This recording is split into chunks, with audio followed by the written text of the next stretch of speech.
control your numbers.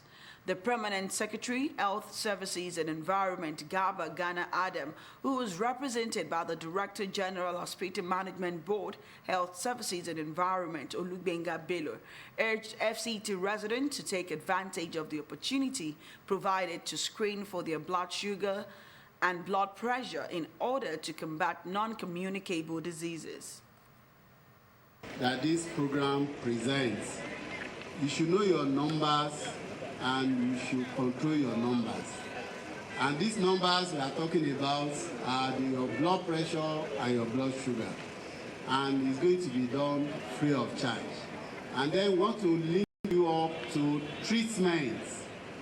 And this treatment, at least for the first 1 month, is free of charge.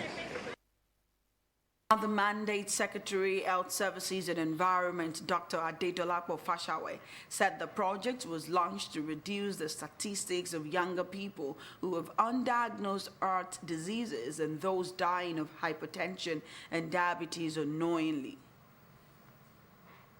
Are globally on the increase, not only here in Nigeria, but interestingly, a study shows that North Central Nigeria, where we are, has one of the highest prevalences of hypertension and diabetes in Nigeria. And that is why we must pay special attention to our numbers. The program is expected to reach over 200 communities across the FCT, particularly the remote communities and internally displaced persons camps, to ensure that vulnerable populations have equitable access to essential care. The United Nations Children Education Fund, UNICEF, has brought together music artists across Africa to release a song to end zero-dose vaccination for children. Wife of Lagos State Governor Dr. Ibijoke Sanwo-Olu, who lauded the initiative, calls for continuous collaboration to ensure every child is immunized against polio and other vaccine-preventable diseases. We have details in this report.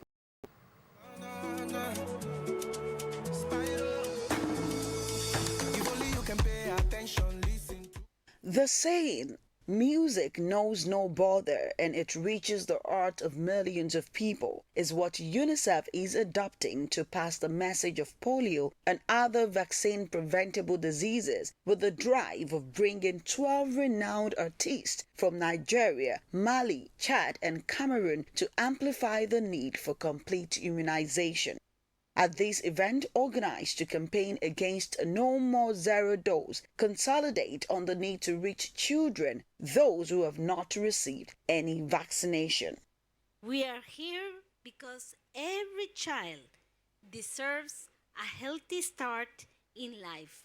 Every child has the right to life-saving vaccines that can protect them from preventable diseases. If you look at the numbers that Nigeria and other African countries, are the places where, zero dose is most present.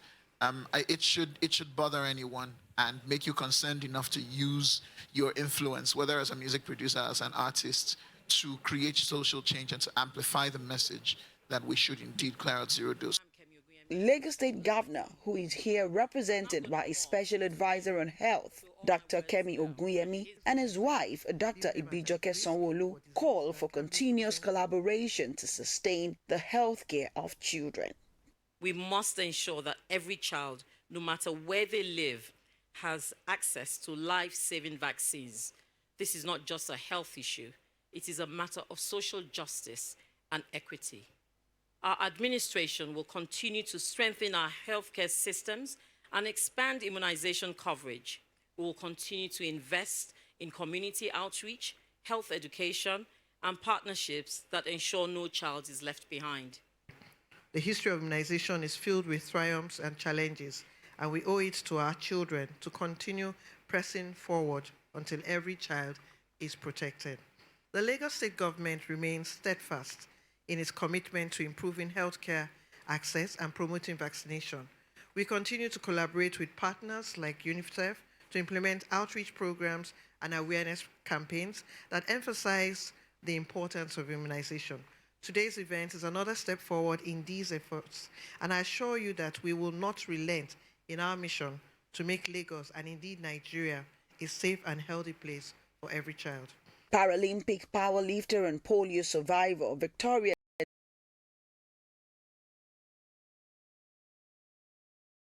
with the vaccination music, parents and guardians are advised to ensure children are immunized against polio and other vaccine-preventable diseases. Aminat Elegushi, LTV News. The female resident medical doctor at the National Eye Center in Kaduna State, Ganiyat Popola, who was kidnapped by bandits in December 2023 and released after being held in captive for 10 long months, is reunited with families and friends.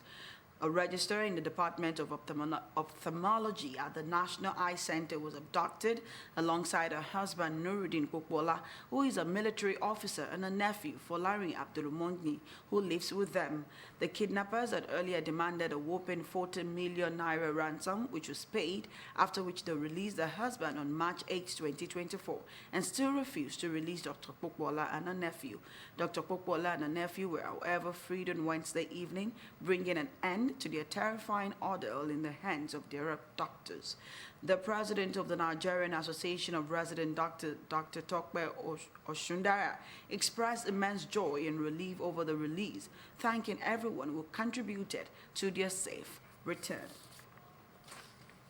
In sports, the mixed table tennis team championship entered knockout stage following intense battle on the opening day of the tournament holding in Lagos.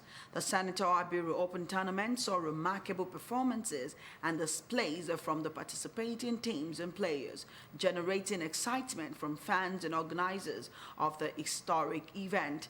With 28 teams from Nigeria visiting Togo and Benin Republic, the competition was fierce from the group stages, featuring young talents competing alongside their senior counterpart. The knockout stage begins today at the Sir Molade Okoye Thomas Indoor Sport Hall of the Teslim Balogun Surulere, leading up to tournament's climax on Saturday, November 2nd. Among the standout players are Matthew Kuti, Muiz Adegoke, and Abdul Basit Abdul Fatai, members of Nigeria's gold medal winning team at the 2024 ITTF Africa Championship, who memorized their opponent. Organized by the Nigeria Table Tennis Federation and sponsored by the Searle Empowerment Foundation, an initiative of Senator Adetokunbo Abiru and his wife Feishola, the tournament is Africa's first mixed team table tennis open championship. And on the foreign scene, numbers are increasing. A report has it that over 158 people have died in Spain's worst flooding disaster, with rescuers battle odds to find survivors. More than 1,200 workers aided by drones were deployed to the rescue mission as rains continue to threaten parts of the country. In some of the town was people were left to the task of recovering bodies from the mud and wreckage. And at least 155 deaths were recorded in Valencia, while another have been recorded in Castilla to Province West, and another, a British man, in Andalusia. Meanwhile, motorists have recounted the horror of being trapped by surging tides, which turn highways and streets into rivers, while many who survived climbed trees or bridges to escape. And that's the news at this hour. For more stories, connect with Lagos Television on these social media platforms. For staying with us, please remember to call the Lagos State toll-free lines 767 or 112 in case of emergencies. I am Aminat Elegushi. See you again at 2 p.m.